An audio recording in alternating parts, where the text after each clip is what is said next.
Hello दोस्तों, एक बार फिर से आप सभी का स्वागत है एजुकेशन बाइट पर। आपका जो 8th पेपर है 4th सेमेस्टर का शांति शिक्षा एवं सतत विकास, इसके फटाफट से आंसर देख लेते हैं। पहला क्वेश्चन आपका दिया गया था, मानवाधिकार दिवस कब मनाया जाता है। मानवाधिकार जो दिवस है वो प्रतिवर्ष हम 10 दिसंबर को सेलिब्रेट करते हैं।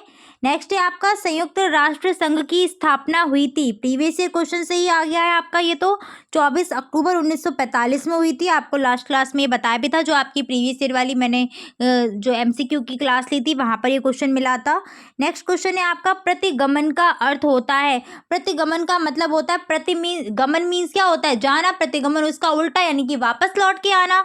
तो प्रतिगमन का जो अर्थ रहेगा यहाँ पर क्या रहेगा, नियत व्यवहार अपनाना, पूर्व व्यवहार अपनाना। तो सीधी सी बात है, वापस लौट के आना तो क्या अर्थ हो जाएगा, पूर्व व्यवहार अपनाना। कुछ वर्ड ऐसे होते हैं ना कि अगर आप उनको तोड़ करके उनका मीनिंग निकालना चाहे तो आपको कहीं ना कहीं समझ में आ जाएगा कि ये कहना क्या चाह रहा है।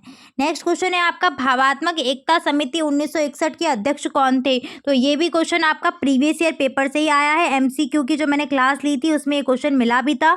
डॉक्टर संपूर्णानंद हैं इसके आंसर, ठीक है। डॉक्टर संपूर्णानंद अध्यक्ष रहे थे भावात्मक एकता समिति के। नेक्स्ट क्वेश्चन है आपका, समस्त शिक्षा शांति के लिए ही है। ये भी प्रीवियस ईयर की जो मैंने एमसीक्यू की क्लास ली थी वहीं से क्वेश्चन आया हुआ है। मारिया मांटेसरी की दी हुई परिभाषा है आपकी ये। नेक्स्ट क्वेश्चन है, तनाव की एक परिभाषा दीजिए। तो लिख दी होगी आप लोगों ने। व्यक्तित्व की परिभाषा लिख दीजिए, तो इसमें भी आप करके आए होंगे। पुरुषार्थ चतुष्टय का क्या अर्थ है। जो आपके 4 पुरुषार्थ बताए गए हैं, धर्म अर्थ काम मोक्ष, पढ़े होंगे ना सभी ने, बस वही यहाँ पर लिखने थे। उनका अर्थ धर्म को थोड़ा सा डिस्क्राइब कर देते, धर्म अर्थ काम मोक्ष, इन सभी के बारे में थोड़ा थोड़ा आप अपने उसमें पॉइंट लिख सकते थे। काम मोक्ष 4 पुरुषार्थ होते हैं। इसके बाद साइबर बुलिंग लिख दिया होगा क्या होती है। मतलब उस पर ऑनलाइन किसी को परेशान करना, प्रताड़ित करना, चाहे अभद्र भाषा से या किसी की फ़ोटो वीडियो से, तो वो साइबर बुलिंग में आ जाता है। मानवाधिकार की शिक्षा का क्या उद्देश्य है। पॉइंट्स आप लिख सकते थे। चरित्र निर्माण करने वाले 2 कारकों को लिखना था। ये सारे क्वेश्चन हो गए होंगे। व्यवहारवाद की अवधारणा स्पष्ट कीजिए। मीडिया और हिंसा में क्या संबंध है। मीडिया और हिंसा में क्या संबंध है। तो मीडिया किस तरीके से हिंसा को बढ़ा सकती है या घटा सकती है, ये पॉइंट्स यहाँ पर लिखने थे। व्यक्तित्व की 5 विशेषताएं, तो मैंने जो आपको 5 शील गुण बताए थे लास्ट क्लास में एमसीक्यू वाली में, वही उन्हीं को आप एक्सप्लेन कर देते। चैतन्यता, बहिर्मुखता, इन सबको लिख देते, वही व्यक्तित्व की विशेषता हो जाती। मीडिया का महत्व स्पष्ट करना था। नीति मीमांसा, तो ये शायद आपको मैंने नोट्स में नहीं कराया था, बट ये ऐसे क्वेश्चन होते हैं ना कभी कभी जिनमें आप कुछ भी लिख दो। अपने नीति सिद्धांत बताने थे तो अपने पॉइंट से, अपने पॉइंट ऑफ व्यू से आप कुछ भी यहाँ पॉइंट लिख सकते थे। वैश्वीकरण की आवश्यकता एवं महत्व क्या है। तो राष्ट्रों का विकास करने के लिए इसका बहुत ज़्यादा इसकी इंपॉर्टेंस रहती है। समाजीकरण की प्रमुख अभिकरण, तो ये सब क्वेश्चन आप कर आए होंगे। शांति शिक्षा का पेपर बस यही है, इसीलिए मुझे पेपर अच्छा लगता है, क्योंकि इसमें कहीं ना कहीं आपको एक खुली आज़ादी मिलती है कि आप अपने क्या उन चीज़ों को लेकर के आप सोचते हैं और किस तरीके से आप लिख सकते, ऐसे यहाँ पर चीज़ें आती हैं। तो इसलिए पेपर मुझे अच्छा लगता है कि ये पेपर ऐसा है ना कि बस आपको जो फैक्ट वाले क्वेश्चन है वो पढ़ने वाले, बाकी समाजीकरण, जातिवाद, लिंग भेद जो भी पूछा जाए सब आप कर सकते हैं, सब आप बता सकते हैं, क्योंकि अब आप इस योग्य हैं सभी लोग, ठीक है ना।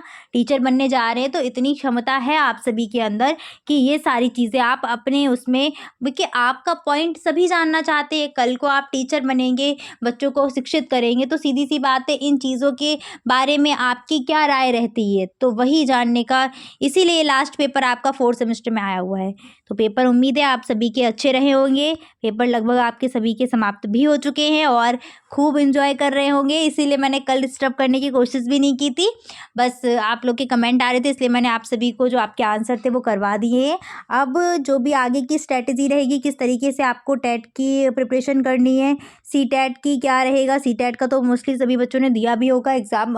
आपका 21 जनवरी को आपका पेपर है। तो उम्मीद है कैसे तैयारी करनी, जो भी रहेगा जैसे भी रहेगा, मैं आपके आगे उसी प्रकार से कहीं ना कहीं किसी भी प्रकार से सहायता करने के लिए हमेशा तत्पर हूँ। ठीक है, तो चलिए फिर मिलेंगे आगे।